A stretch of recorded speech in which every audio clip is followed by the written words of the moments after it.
Doctor Harneet Kaur ji Jalandhar से। राधे राधे श्री हरिवंश। राधे राधे प्रभु जी। महाराज जी, जब परमात्मा का नाम लेते हैं तो दो तरीके समझ आए। एक तो जिह्वा से बाहर नाम लेना, दूसरा ऐसा पुकारना जैसे पास के कमरे में से माँ भाई बहन को पुकारते हुए बार बार बुलाना, इस भाव से वो सामने आ जाएं। मेरा मार्गदर्शन करें महाराज जी, मैं दोनों में से किस तरीके से बुलाऊं? मतलब एक तो जिह्वा से बाहर लेके और एक तो पुकारते हुए। देखो, एक होता है वाचिक, फिर होता है उपांश, फिर होता है मानसिक।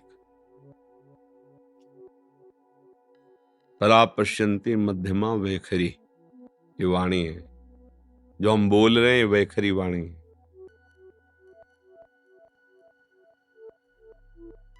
ये उपांश है, चल रहा है। ये मानसिक है, बिल्कुल शांत मन, शांत इंद्रियां, अब वो परावाणी से भजन हो रहा है। तो हमें अपनी स्थिति देखनी कि हमारा भजन कहां से कहां तक पहुंचा है। यदि हमारा थोड़ा मानसिक जप करने के बाद मन भाग रहा है तो हमें मानसिक जप पे ज्यादा नहीं टिकना चाहिए, हमें तुरंत वाचिक पर आना चाहिए। भाग रहा है ना, अब वो बनेगा नहीं सही। अगर हमारा मन थोड़ा हमें सहयोग कर रहा है तो उपांश जप में आ जाना चाहिए। ऐसे अब लग रहा है कुछ जप रहे हैं, पर क्या जप रहे हैं, कुछ लग रहा है ऐसा। मानसिक जप ये होता है, सामने मंत्र है, कान में सुनाई दे रहा है, आंख में एक एक अक्षर जमा हुआ है, और अंदर से परावाणी से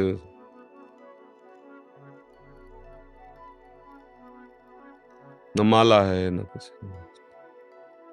उठते बैठते चलते फिरते हर समय हो। पर यह सिद्धों की स्थिति होती है, साधक को करना होता है। तो अगर हम कम से कम 1.5 वर्ष जवान से अभ्यास करें, राधा राधा राधा राधा राधा, बिना प्रयास के उपांश चलने लगेगा। और अगर हम और कुछ समय उपांश का अभ्यास करें तो फिर मानसिक में स्थिति आने लगेगी। पर इतना करने में बीच में जो यात्रा बहुत घबराहट की है। जब पाप नष्ट होते हैं तो जलन पैदा होती है, नाना प्रकार के जो जिंदगी में कभी भी झगड़ा द्वेष अपमान हुआ होगा सब याद आएगा। सब जो पाप किए हैं वो सब सामने आए, क्योंकि भस्म होगा ना। और उस समय साधक को टिक पाना बड़ा कठिन होता है। अच्छा, जो कमजोरी रही वो तुम्हारे सामने उपस्थित हो जाएगी। जैसे आप काम, क्रोध, लोभ, मोह, मद, वही तुम्हें दबाना शुरू कर देगा, क्योंकि अब युद्ध शुरू हो गया ना। नाम अब विजय करवाएगा ना, तो नाम न छूटे, उत्साह न टूटे, और आप आगे बढ़ते रहो तो जीत जाओगे। और इसके लिए साधु संग बहुत जरूरी है। जैसे हम कहीं हार रहे हो और कोई हमारा विश्वास नहीं कह दे, जीत गए जीत गए, अरे बस जीत गए, उठा पटक बस पटक, तो उसमें बल आ जाएगा। उसने दिया कुछ नहीं, वाणी से केवल बोला तुम निकल गए, घबराना मत, आप बस आगे निकल गए, आप निकल जाओगे। अरे तुम क्या निकल पाओगे, गए गए, वो निरुत्साहित होकर मर जाएगा।